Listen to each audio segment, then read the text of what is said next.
বাবু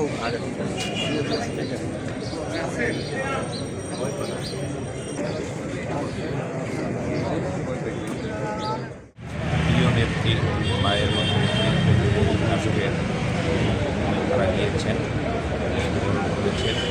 আমাদের নেতাকর্মীদের উদ্দেশ্যে একটি বার্তা থাকবে, আমাদের যেহেতু আদর্শের নেত্রী,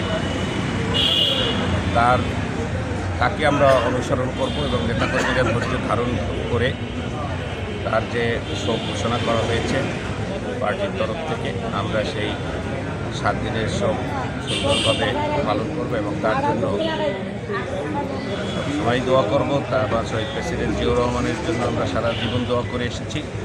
আমাদের নেত্রী দেশনেত্রী বেগম খালেদা জিয়া আমাদের ভাইয়ের মতো নেত্রী, তার জন্য আমাদের নেতাকর্মীর উদ্দেশ্যে আজ সকাল 6টায় আমাদের মাঝ থেকে চিরবিদায় নিয়েছেন। ইন্না লিল্লাহি ওয়া ইন্না ইলাইহি রাজিউন। দেশনেত্রী বেগম খালেদা জিয়ার সাথে আমাদের রাজনৈতিক সম্পর্ক ছাত্রদল থেকে শুরু। আমরা যখন ছাত্রদল করেছি তখন ধানমন্ডি 27-এ ছোট্ট একটা অফিসে তিনি তার রাজনৈতিক কর্মকাণ্ড পরিচালনা করতেন। সেই থেকেই আমরা তার সাথে রাজনীতিতে সম্পর্কিত। আজ এরকম একজন দেশনেত্রীকে হারিয়ে আমরা গভীর শূন্যতায় ভুগছি।